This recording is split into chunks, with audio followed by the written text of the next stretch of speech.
Je voudrais, à la fin de cette réunion, rappeler les enjeux de la lutte dans cette année de 2025. Il y a une lutte dans l'autre. La première lutte, c'est mon inscription sur la liste, mais là, le secrétaire général a répondu tout à l'heure. Et Alassane, lui-même, le président de la République actuelle, il a connu ça. Et pour l'aider, en 1995, je n'ai pas déposé de candidature. Bien que tout mon dossier soit prêt. J'ai d'ailleurs montré tout mon dossier à une conférence de presse à l'Aïtassi, à Trècheville. Les amis, bonjour, j'espère que vous allez bien. Nous allons suivre, n'est-ce pas, le discours d'orientation du président Laurent Gbagbo tenu, n'est-ce pas, au comité central d'hier, dans le 4 janvier 2025. Et nous allons donc suivre, n'est-ce pas, ce qu'il a à dire, parce qu'il dit, actuellement, il y a deux batailles à mener. Donc, le fait de remettre et de réinscrire son nom sur la liste électorale. Et la deuxième bataille, c'est quoi? Nous allons donc suivre, n'est-ce pas, quel est le plan, la procédure à suivre, n'est-ce pas, pour qu'il puisse être réinscrit sur cette liste électorale. Va-t-il, n'est-ce pas, utiliser les moyens forts ou bien va-t-il continuer à utiliser la diplomatie? Suivons donc attentivement. On en revient juste après, au fait.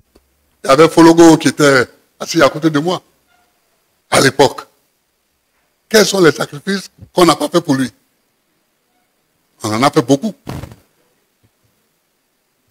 On en a fait beaucoup. Mais, bon, tout ça, c'est ça. C'est pourquoi on distingue un homme d'un autre homme. On n'est pas les mêmes.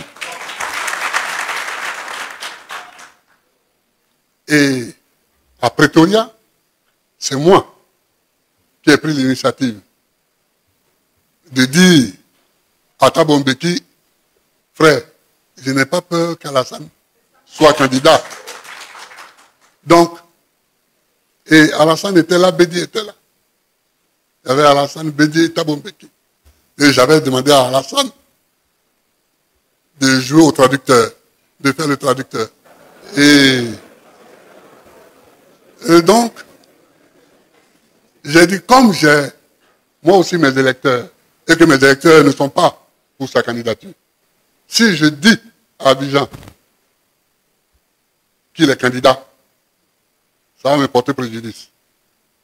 Donc, toi, Thabo, écris-moi une lettre où tu me dis que tu penses qu'il serait bon qu'il soit candidat. En m'appuyant sur cette lettre-là, je vais autoriser toutes les candidatures, dont la sienne. Il s'est levé, il m'a embrassé. Il dit c'est bien. Et c'est comme ça. Et Bédi était là. Mais Bédi est décédé maintenant. Et donc, maintenant, Bédi vit encore. Et donc, on a fait ça. On a fait ça. Mais pendant que nous, on préparait les élections, et ils préparaient la fraude. Et ils préparaient la guerre aussi. Et bon, mais ça, c'est le passé.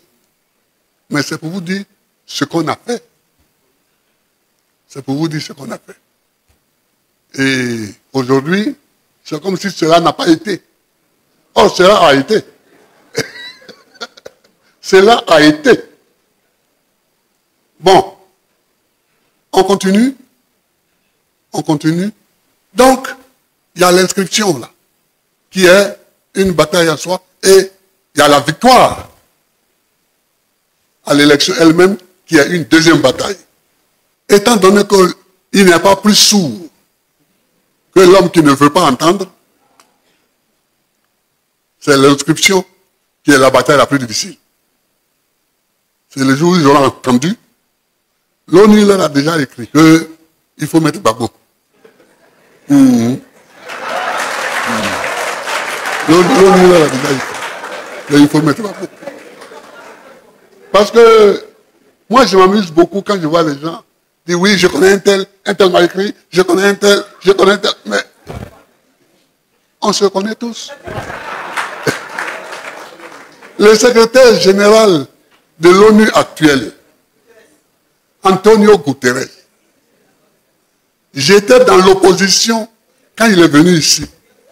pour moi. Donc moi, je les connais depuis avant et tous. Il y en a qui font comme si c'est eux qui connaissent les gens. Mais nous tous, on connaît les gens. Et puis bon, nous comptons sur nous-mêmes pour avancer. C'est pour ça que nous ne sommes pas tout le temps en train de crier « Un tel a bien mon secours, un tel a bien mon secours ». Non. Non, tu fais ce que tu as à faire. Maintenant, celui qui veut t'aider, il vient t'aider. S'il vient volontairement, il est plus fort. Mais si c'est toi qui l'appelles, tu ne sais même pas si c'est par politesse qu'il est là. Donc, l'ONU a déjà écrit, mais ils vont venir pour lui dire qu'on t'avait parlé. Voilà. Donc, c'est la lutte, hein. On continue.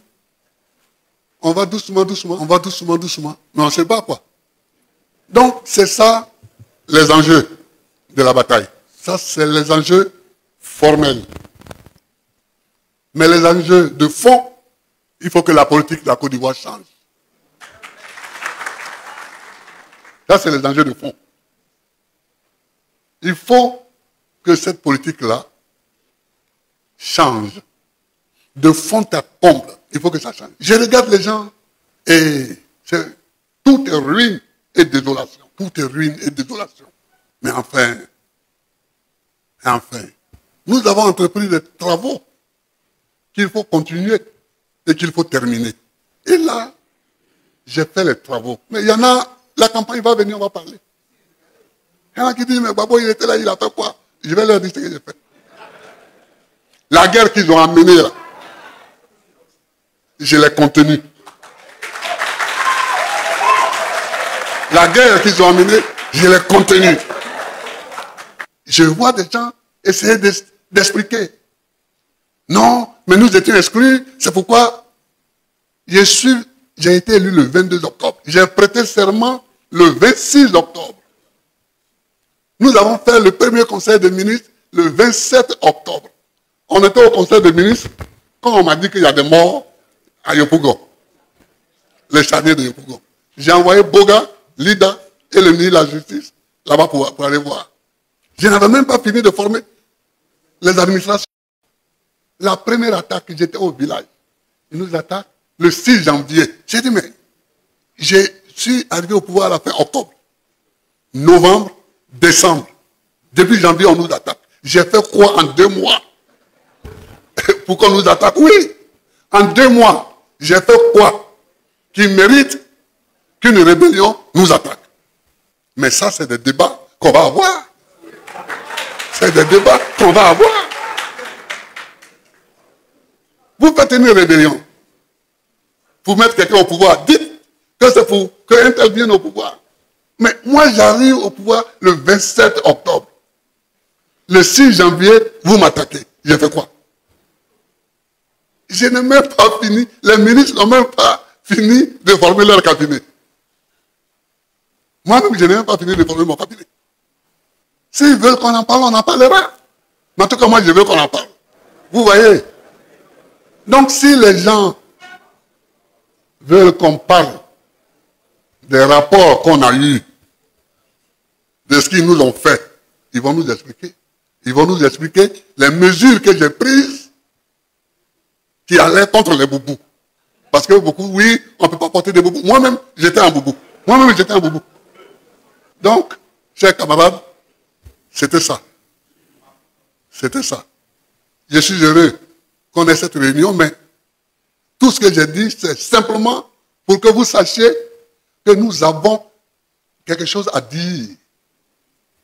Si on en a l'occasion. Que nous ne sommes pas des silencieux. Nous ne sommes pas des gens qui ont péché et qui ont peur de parler. Non, on n'a pas peur de parler. Mais on ne veut pas parler au hasard. On ne veut pas parler au hasard. Donc, je vous remercie. Je vous remercie.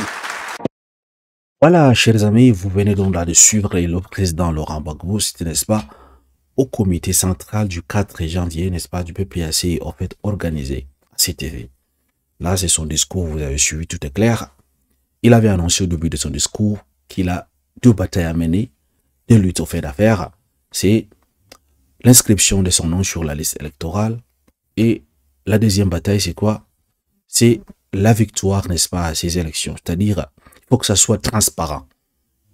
Ça sert à rien donc d'inscrire son nom sur la liste électorale si, n'est-ce pas, ces élections ne sont pas transparentes, en fait. Voilà les deux batailles qui, n'est-ce pas, il veut mener, en fait. Et il dit que la bataille la plus difficile sera, n'est-ce pas, de réinscrire son nom sur la liste électorale. Et pour cela, pour ce faire, ils ont déjà lancé plusieurs choses. Et voilà, l'ONU a déjà, n'est-ce pas, est déjà rentré en jeu, en fait. Ils ont déjà écrit au gouvernement d'Alassane Ouattara. Ils lui ont demandé, donc, de réinscrire le nom de Laurent Gbagbo sur la liste électorale. Le président nous dit que si le gouvernement de Ouattara refuse faire, n'est-ce pas, la sourde-oreille, donc une personne qui n'a pas entendu, ils viendront en personne, physiquement, à Abidjan, pour lui dire, en fait, pour dire à Alassane Ouattara, je remettrai le nom de Laurent Gbagbo sur la liste électorale. Donc, c'est pour cela qu'il a dit, l'ONU a déjà écrit, tout le monde connaît tout le monde.